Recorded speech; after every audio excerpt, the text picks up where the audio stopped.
জমিন সহ্য করে নাই আলেমদের জুলুম করার পরে আলেমদের উপর আলহামদুলিল্লাহ নাহমাদুহু ওয়া নাস্তাঈনুহু ওয়া নাস্তাগফিরুহু ওয়া নু'মিনু বিহি ওয়া নাতাওয়াক্কালু আলাইহি ওয়া না'উযু বিল্লাহি মিন শুরুরি আনফুসিনা ওয়া মিন সাইয়্যাতি আ'মালিনা من يهده الله فلا مضل له ومن يضلل فلا هادي له ونشهد أن لا إله إلا الله وحده لا شريك له ونشهد أن سيدنا وسندنا وشفيعنا وحبيبنا وطبيبنا ومحبوبنا ومرشدنا ومولانا وأولانا محمدا عبده ورسوله أرسله الله إلى كافة الناس بشيرا ونذيرا وداعيا إلى الله بإذنه وسراجا منيرا أما بعد فأعوذ بالله من الشيطان الرجيم بسم الله الرحمن الرحيم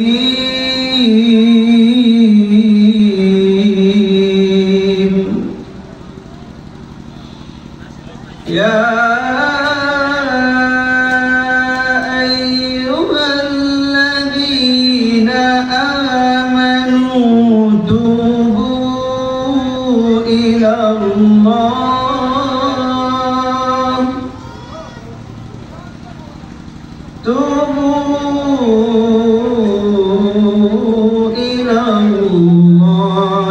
توبة نصوحا وقال النبي صلى الله عليه وسلم كل بني آدم خطاء وخير الخطائين التوابون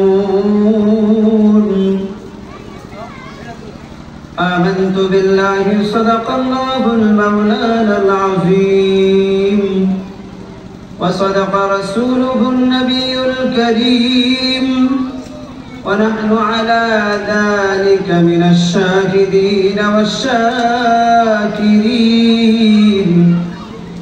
والحمد لله رب العالمين اللهم صل على محمد وعلى آل محمد كما صليت على إبراهيم وعلى آل إبراهيم إنك حميد مجيد اللهم بارك على محمد وعلى آل محمد كما باركت على إبراهيم وعلى آل إبراهيم إنك حميد مجيد بلغ العلا بكماله كشف الدجى بجماله حسنت جميع خصاله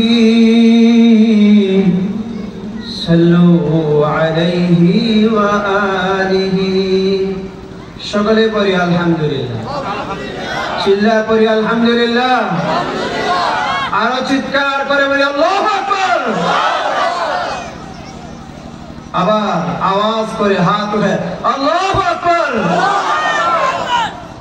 ডালে শহর মিফতাহুল উলুম মাদ্রাসার মাহফিল আল্লাহ আমাদেরকে ওয়াজ মাহফিলের শ্রোতা হওয়ার তৌফিক দিয়েছেন বলা এবং শোনার তৌফিক দিয়েছেন আল্লাহ বক্তা শ্রোতা উভয়কে ইখলাসের সাথে বলা এবং শোনা আমলের সাথে আমলের নিয়তে বলা এবং শোনার তৌফিক দান করেন। চিল্লা বলেন আমিন।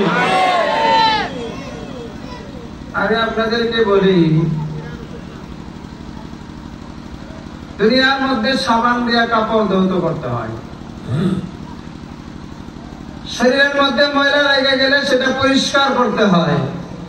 শীতের দিন যদি শরীরে ময়লা থাকে আর পরিষ্কার না করে শরীর ফেটে যায়। জামার মধ্যে ময়লা লাগলে সেটা পরিষ্কার না করলে তিলা লেগে যায়। শরীরে অসুস্থতা হইলে ডাক্তার দেখা সেটা চিকিৎসা করতে হয়। আমি কাপড়ের বয়ান করব না, শরীরের বয়ান করব না। একটা অংশ আছে, ছোট্ট একটা জায়গা। এই জায়গাটাকে আল্লাহ ধৌত করতে বলছেন, পাক সাফ করতে বলছেন। ওই জায়গাটা যদি কেউ পাক সাফ করে, ওই জায়গাটা যদি কেউ পরিষ্কার করে, তার বাহ্যিক না, তার আপাত মস্তক সবকিছু নূরে নূরান্বিত হয়ে যায়, বরকতে ভরপুর হয়ে যায়। আল্লাহ আমাদেরকে মনোযোগ সহকারে এই বয়ানটা শোনার তৌফিক দান করুন। আবার বলেন আমিন। আল্লাহ তাআলা বলেন, ইয়া আইয়ুহাল্লাযীনা আমানু তুবু ইলাল্লাহ তাওবাতান নাসুহা। হে ইমানদারগণ, তোমরা আল্লাহ তাআলার কাছে খালেস তওবা করো। জামার মধ্যে ময়লা লাগলে যেমন পেরেশান হয়ে যাও জামা ধৌত করার জন্য, শরীরে ময়লা লাগলে শরীর ধৌত করার জন্য পেরেশান, ঠিক তদ্রুপভাবে বান্দা যখন তোমার দিলের মধ্যে ময়লা লেগে যাবে, দিলটাকে তুমি সাফ করিও, পরিষ্কার করিও। আল্লাহ বলেন সেই পরিষ্কার করার মেডিসিনের নাম হলো তাওবাতান নাসুহা। নবী বলেন, কুল্লু বনি আদম খাত্তাউন, সমস্ত বনি আদম নারী পুরুষ জিন্দেগিতে গুনাহ হয়ে যায়। এই গুনাহকে পরিষ্কার করতে হয় তওবা নামক মেডিসিনের মাধ্যমে, তওবা নামক আমলের মাধ্যমে। কুল্লু বনি আদম খাত্তাউন, সমস্ত আদম সন্তান গুনাহ করে, গুনাহগার। আর এই গুনাহগারের মধ্যে সবচেয়ে দামি হইল সে যে তওবা করে, যে গুনাহ থেকে মাফ চাই, গুনাহটা ছেড়ে দেয়, গুনাহ থেকে পাকিজগি হাসিল করে। বাচ্চাটা পায়খানা করে দিছে, আরে মায়াওয়ালা মা এই বাচ্চাটাকে পরিষ্কার করে কোলে নিয়ে চুমা খায়। বান্দা যখন গুনাহ করে, গুনাহ করার পরে আল্লাহর কাছে তওবা করে, আল্লাহ তাআলা ওই গুনাহ থেকে তওবাকারী বান্দার আমলটাকে এত বেশি পছন্দ করেন, তার আওয়াজকে এত বেশি পছন্দ করেন। নবী আরবি বলেন, মা মিন সাউতিন আহাব্বু ইলাল্লাহ, দুনিয়ার মধ্যে যত আওয়াজ আছে, সাউতুন আছে, আওয়াজ আছে, আওয়াজের জগতে সবচাইতে পছন্দের আওয়াজ আল্লাহর কাছে গুনাহগার বান্দার তওবার আওয়াজ। গুনাহ করার পরে বান্দা যখন আল্লাহর কাছে তওবা করে, কাকুতি মিনতি করে, আল্লাহ গুনাহ করেছি, পাপ করেছি, আল্লাহ মাফ চাই। বান্দা যখন একবার আল্লাহকে ডাক দেয়, আল্লাহ বলে লা ইলাহা ইল্লাল্লাহ, বলে আল্লাহু আকবার, নারে তাকবীর, নারে তাকবীর। বলতেছিলাম কাপড় পরিষ্কারের জন্য যেমন মেডিসিন সাবান ব্যবহার করতে হয়, দিলের মধ্যে যে গুনার দাগ লেগে যায় সেই দাগ পরিষ্কারের জন্য তওবা আমল করতে হয়। সেই তওবার আমল যখন বান্দা বান্দি করে আল্লাহ তাআলা তার প্রতি খুশি হয়ে যায়। কেমন খুশি হয়?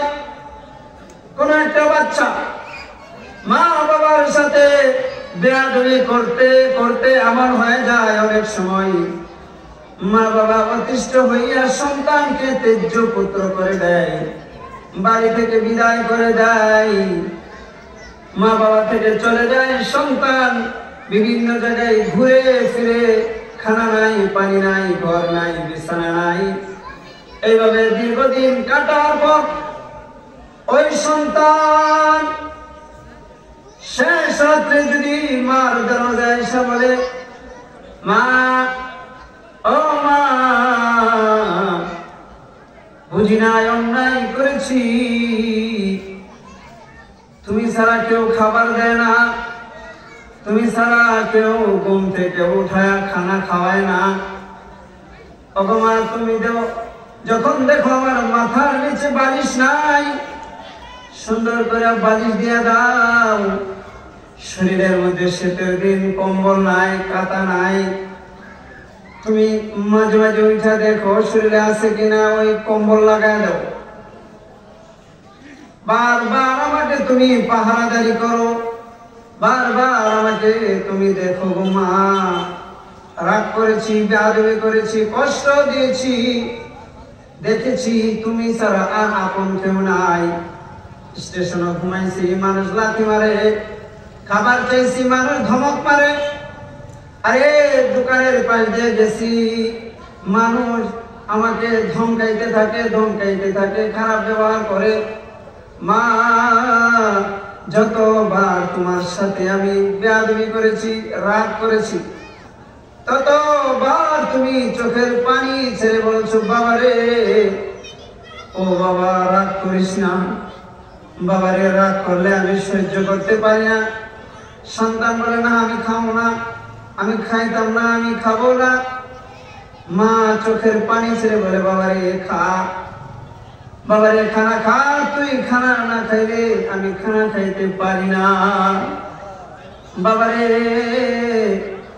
তোর যখন জ্বর হয়েছে আমি ঘুমাইতে পারি নাই, সারা রাত মাথায় পানি দিলাম, মাঝে মাঝে ধরে মাথাটা দেখলাম গরম বেশি হয়ে গেল কিনা, আর আমি কান্না করি, মা পাগল নেই, সজাগ থাকি।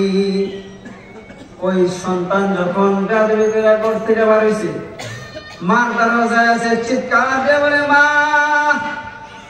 ও মা, আর কোনদিন তোমার সাথে বেয়াদবি করবো না, তোমার সাথে কোনদিন উচ্চ সুরে কথা বলবো না গো মা। তোমার মায়া এত দয়া অন্য কারো কাছে পাই নাই, বুঝে আসছে পাবো না। ওই মা যত পাষাণ দিলওয়ালা হোক, ওই বাবা যত পাষাণ দিলওয়ালাই হোক, ওই বাবা ওই মা দরজা খুইলা সন্তানকে হাও মাও করে জড়ায় ধইরা, বাবা রে, যতদিন ধরে তোকে আমি দেখি না, ততদিন ধরে আমি ঘুমাইতে পারি না, যতদিন যাবত তোর মুখে খানা নাই, আমি মা খানা খাইতে পারি না, পাগলের মতন ছটফট করি। ওই সন্তানকে এই বইলা ধইরা ঘরের ভিতরে ঢুকায়া, খাবার খাওয়ায়া, সুন্দর বিছানায় শোয়ায়া, পিছনের যত বেয়াদবি সব মাফ করিয়া, সন্তানের গালে চুমু খায়া, মা শুধু চোখের পানি ছাড়ে, এই মায়া আল্লাহ 99 মহাব্বত রেখা একটা মহাব্বতের ছিটা মাকে দিছেন। এই মা এত পাগল সন্তানের জন্য, 99 মহাব্বত ওয়ালা বান্দা হাজার গুনাহ করার পরেও যখন আল্লাহর কাছে গিয়া হাজির হয়, আল্লাহ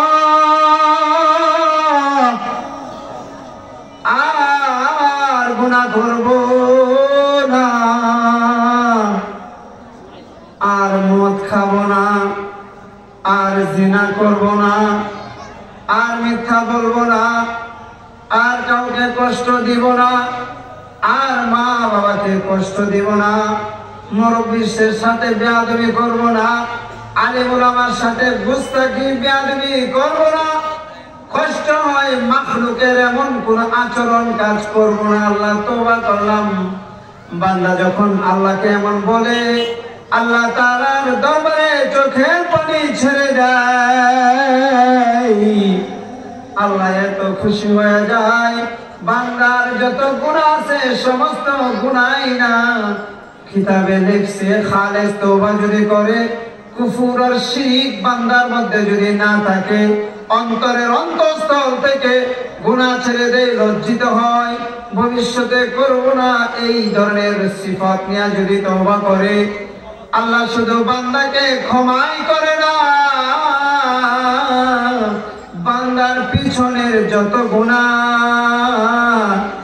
সমস্ত গুনাহকে আল্লাহ নেকের দ্বারা পরিবর্তন করে দেয়। সুবহানাল্লাহ। নেকের দ্বারা এই জন্য গুনাহ আমাদের আছে না নাই? জোরে বলেন আছে না নাই? গুনাহ করার কারণে যখন পাপ বেশি হয়ে যায় তখন আর মাপ পাওয়া যায় না। সেটা যেই ধরনের মানুষই হোক, ছোট হোক বড় হোক, রাষ্ট্র পর্যায়ে হোক, যদি গুনাহ বেশি করে ফেলে, আলেম ওলামার সাথে বেয়াদবি করে ফেলে, কোরআনের সাথে গুস্তাখি করে, বিভিন্ন বেয়াদবি করতে থাকে, তখন রুলে কাটে তাদের চলার সুযোগ থাকে না, তখন তাদেরকে প্লেনে উড়ে দিল্লির বুকে গিয়ে পড়তে হয়। কথা ঠিক কিনা?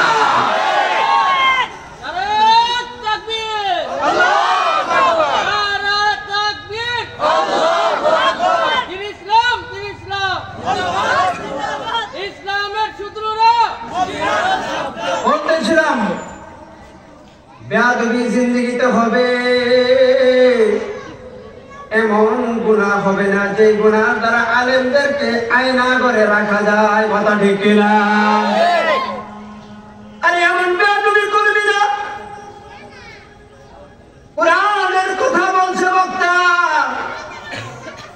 আর তোমার রক্ত গরম হয়ে যায়, তোমার গদির মধ্যে আঘাত লাগার কারণে বক্তাকে বলে দিয়েছে, হুজুর কোরআন হাদিসের কথা কোন। আজকে সেই নেতাদের বাংলার মাটিতে পাড়া দেওয়ার কোন সুযোগ হয় না। এগুলো গুনাহ। ইফতার করবে এই মুহূর্তে, সাহির মুহূর্তে, তারাবির নামাজে দাঁড়াবে এই মুহূর্তে, উলামায়ে কেরামকে রমজান মাসে ধরে নেওয়া হয়েছে, বেরি লাগানো হয়েছে। আমার উস্তাদ আল্লামা শাইখুল হাদিস রাহমাতুল্লাহ আলাইহির সন্তান, শাইখুল হাদিস ইবনে শাইখুল হাদিস আল্লামা মামুনুল হক তকবক তাগড়া যুবক জেলখানায় ঢুকেছে। কিছুদিন পরে আমরা দেখেছি হুইলচেয়ারে বসে গেছে। কথা ঠিক কিনা বলে? আল্লাহর আরশ সহ্য করে নাই, জমিন সহ্য করে নাই। আলেমদের জুলুম করার পরে, আলেমদের উপর অমানবিক নির্যাতন করার উপরে আল্লাহ তাআলা বরদাস্ত করেন নাই, এমন ভাবে পরাজয় দিয়েছে। বাংলার মাটি তৈয়ার হওয়ার পর থেকে এই ধরনের পরাজয় কোন শাসন গোষ্ঠী গ্রহণ করে নাই। কথা ঠিক কিনা? আগত আমরা তো অনেক লাল নীল স্বপ্ন দেখতেছি। বিএনপিরা, বিভিন্ন দলীয় পার্টিরা, আমরা আলেম ওলামার সাথে বেয়াদবি করব না। কারণ ছোটবেলা আমরা লাঠির মাথায় আগুন নিয়ে খেলতাম, তখন আম্মা আব্বা বেতো, বাবা রে আগুন নিয়ে খেলিস না, রাত করে মুখটা দিবে। কথা ঠিক কিনা বলেন? যারা আলেম ওলামাদেরকে নিয়ে খেলে তাদের প্রস্রাব করার সুযোগ নাই, হাত করে দম চালানোর সুযোগ নাই, আজরাইল দৌড়বো আর জাতা মারবো, জায়গা শেষ। কথা ঠিক কিনা? যাই হোক, বলতেছিলাম তওবা করতে হবে। এমন তওবা যেই তওবার দ্বারা জিন্দেগীর সব গুনাহগুলো পিছনের মাফ হয়ে যাবে। হযরত আবু হুরায়রা রাদিয়াল্লাহু তাআলা আনহু মসজিদে নববী থেকে বের হলেন। মসজিদে নববীর গেটের মধ্যে একটা মহিলা কান্নাকাটি করতেছে। আবু হুরায়রা বললেন, তুমি কান্না করো কেন? কান্না করো? হুজুর গো, আমি বড় অন্যায় করেছি, পাপ করেছি। কি পাপ? জিনা করেছি। জিনার দ্বারা সন্তান পেটে এসেছে। ওই সন্তান ভূমিষ্ঠ হওয়ার পরে আমি তাকে মেরে ফেলেছি। আবু হুরায়রার মাথা গরম হয়ে গেছে। এত বড় নাফরমানের কথা তো আর শুনি নাই। এই কোন ধরনের সেঞ্চুরি অপরাধ? এমন মানুষকে ক্ষমা করবে আমার মনে হয় না। এই কথা শোনার সাথে সাথে মহিলাটা বেহুশ হয়ে পড়ে গেছে। আবু হুরায়রা মাথা গরম হয়ে গেছে। দৌড় দিলেন নবী পাকের দরবারে। সরকার দু আলম মুহাম্মদুর রাসূলুল্লাহর কাছে দৌড় দিলেন। ইয়া রাসূলুল্লাহ, এক মহিলা জিজ্ঞেস করছে এমন কথা, আমি তো মাসালা বলে দিছি, ফতোয়া দিয়ে দিছি, হায়াতের জিন্দেগিতে নবী আপনি আছেন, জিজ্ঞাসা ছাড়াই ফতোয়া দিছি। এই ঘটনা আল্লাহর নবী বলেন, ও আবু হুরায়রা রে, তুইও মরলে আরেকটা মানুষও মারলে। এ আবু হুরায়রা, তুমি কি কোরআনের ওই আয়াত পড়ো নাই? والذين لا يدعون مع الله إلها آخر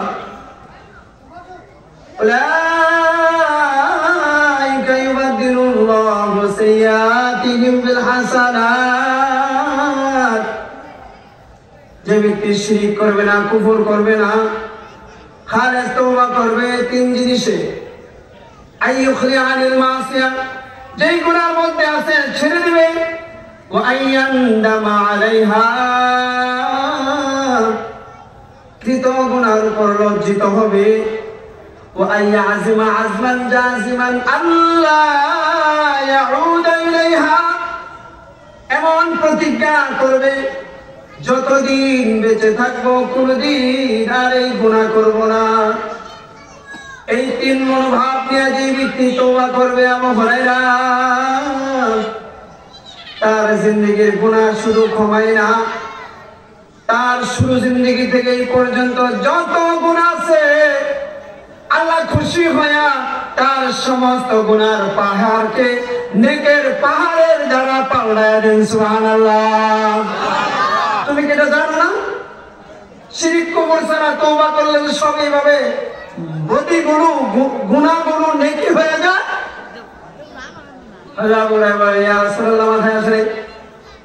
আবার পিছনের দিকে দৌড় দিলেন। ওই মহিলাটাকে খুঁজতে শুরু করলেন। দৌড়ায় দৌড়ায় গিয়ে পাইছে রে, শুনো শুনো শুনো, মাসালা ভুল বলেছিলাম, নবীকে জিজ্ঞাসা করা ছাড়া বলেছিলাম। এই শুনো শুনো, মাসালা ভুল হয়েছিল, নবীকে জিজ্ঞাসা করি নাই। বর্তমান জমানার হালাত হয়েছে এমন, এখন বিশেষ ধরনের কিছু লোক বাড়িছে, মাসালা হুজুর করছে বেশি জানে, হুজুরদের ভুল বেশি ধরে। মসজিদে কিছু মুসল্লি পাওয়া যায়, হুজুর ডান পা দিয়া ঢুকছে না বাম পা দিয়া ঢুকছে। আরে এই বোকা মানুষটা জানে না, এই আলেম মানুষটা যদি ঘুমায়ও থাকে, এই আলেম মানুষটা যদি ঘুমায়, তার এলেমের ফজিলতের কারণে আল্লাহ তাআলা সারা রাত ফেরেশতাকে বইলা দেন, ও ফেরেশতা, আমার নেককার আলেম বান্দা ঘুমাইছে, যতক্ষণ ঘুমাবে ততক্ষণ তার আমল নামায় ইবাদতের নেকি লিখতে থাকবে। সুবহানাল্লাহ। এইজন্য সাহাবায়ে কেরাম নবী যখন বলতেন, এই এমন একটা ঘটনা অমুক জিনিসটা তোমরা জানো? আল্লাহর নবী সাহাবীরা বলতেন আল্লাহু ওয়া রাসূলুহু আ'লাম। নবীজি আপনি ভালো জানেন। অপেক্ষায় ছিল কোন নতুন আমল নসিহত আসে কিনা। আজকে আমাদের আলাদা হলো আমরা একটু বেশি জানি, কথা ঠিক কিনা বলেন? একটু বেশি জানি, এটা ঠিক না। যে নিজেকে মিঠাই সে দামি হয়, এটা একটা বড় গুনাহ। নিজেকে অহংকার দাম্ভিকতা করা, আমার চেয়ে বড় কে আছে?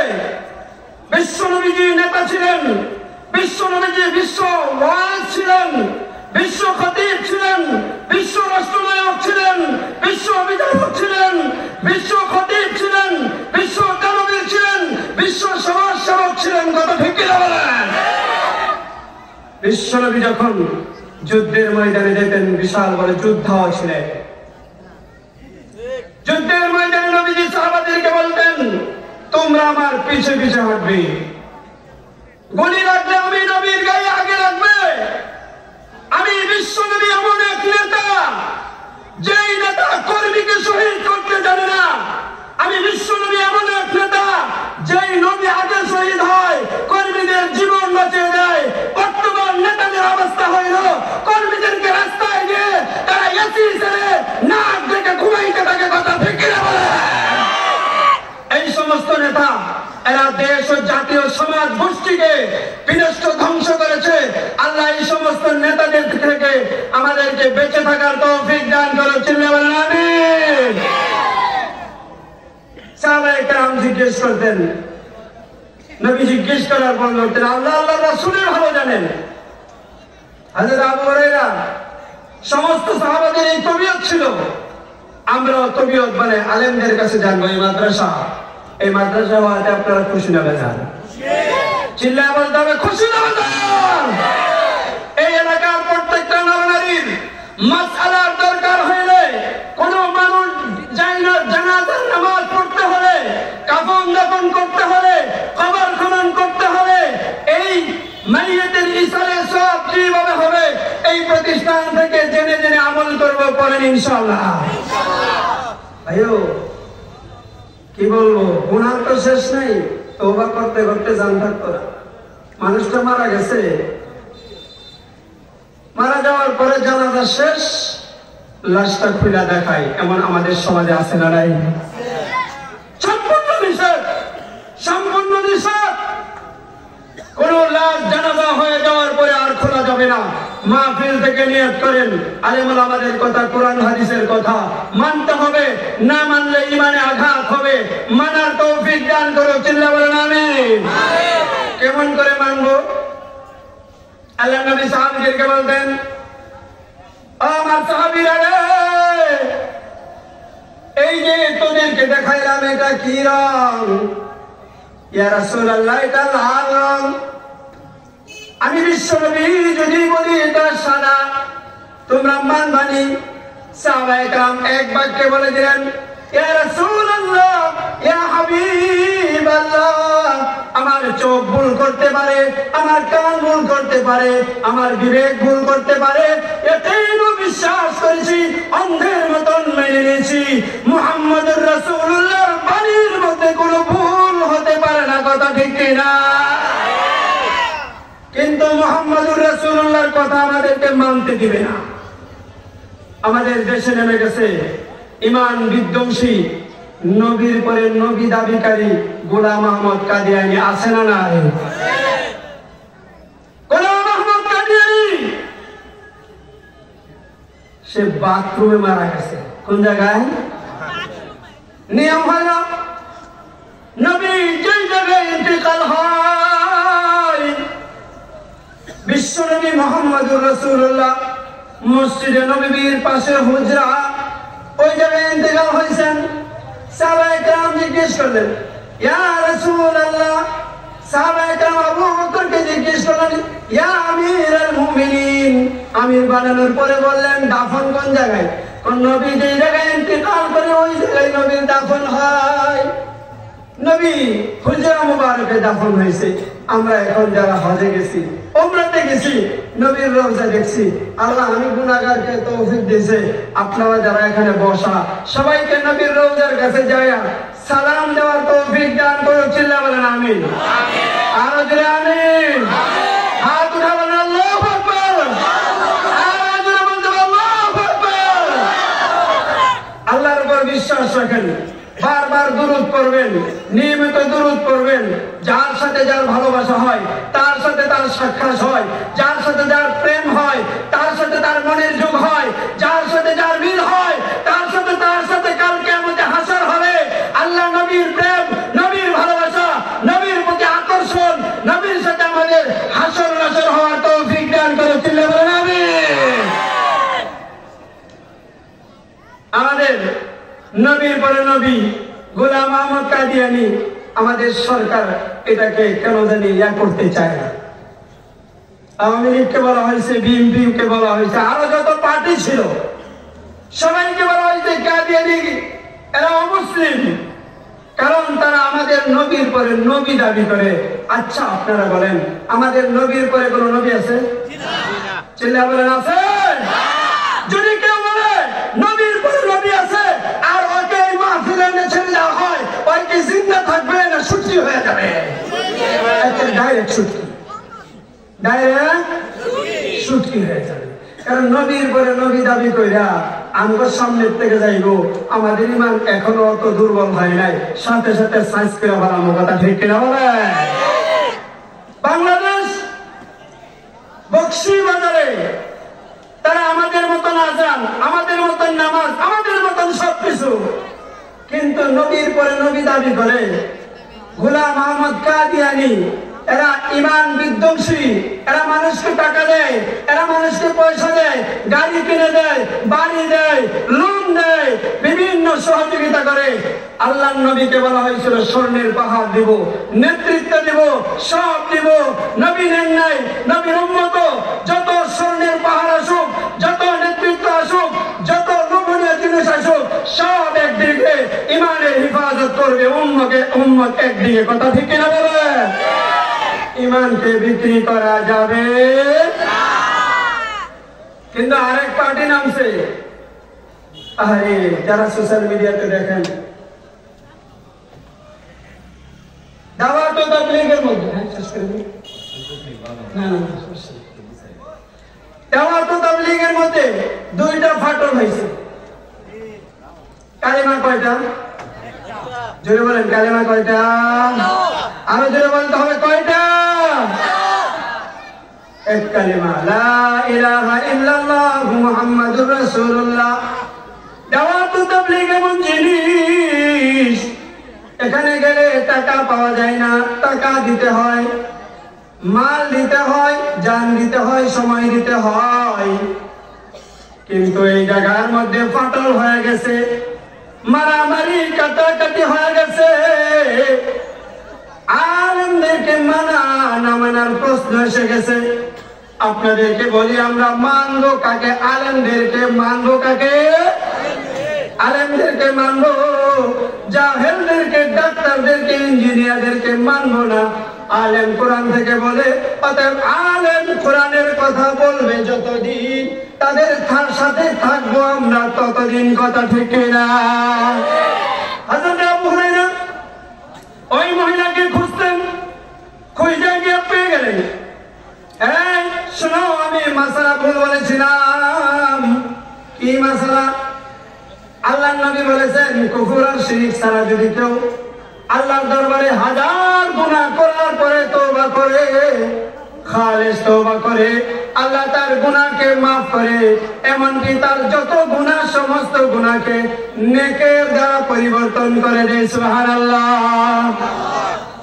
মহিলা হাসতে হাসতে খিলখিলায়া হাসতে শুরু করলো আর বলল, আমার আল্লাহ কত বড়, আমার নবীর আদর্শ কত বড়। কালিমা পড়েছি, লা ইলাহা ইল্লাল্লাহ মুহাম্মাদুর রাসূলুল্লাহ। আমি খুশি হইয়া আল্লাহ আল্লাহ রাসূলের জন্য আমার ওই যে সুন্দর বাগানটা আছে, এই বাগানটা আমি মুসলমানদের জন্য অক্ষ করে দিলাম। সুবহানাল্লাহ। আমি বলতেছিলাম, আমার বয়ান শুরু হয়েছে, শরীরের মধ্যে ময়লা লাগলে পরিষ্কার করতে হয়, কাপড়ে ময়লা লাগলে পরিষ্কার করতে হয়, দিলের মধ্যে ময়লা লাগলে তওবা দিয়া পরিষ্কার করতে হয়। আর ময়লা লাগবেই, সেই ময়লাকে তওবা দ্বারা পরিষ্কার করতে হবে।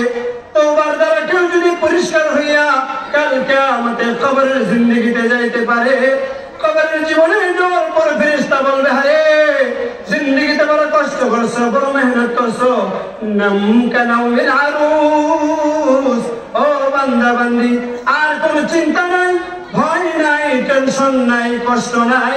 আজকের দিনে তুমি নববধূর মতন ঘুমায় যাও, জান্নাতি নাজ নিয়ামত ভোগ করতে থাকো।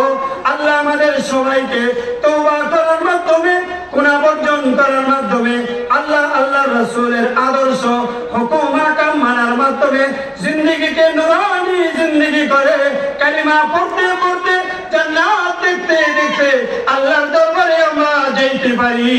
আল্লাহ আমাদের সকলকে তৌফিক দান করো, চিল্লা বলেন আমিন। আরো জোরে আমিন। আল্লাহু আকবার। ওয়া আখির দাওয়ানা আলহামদুলিল্লাহি রাব্বিল আলামিন। আসসালামু আলাইকুম ওয়া রাহমাতুল্লাহি ওয়া বারাকাতুহু।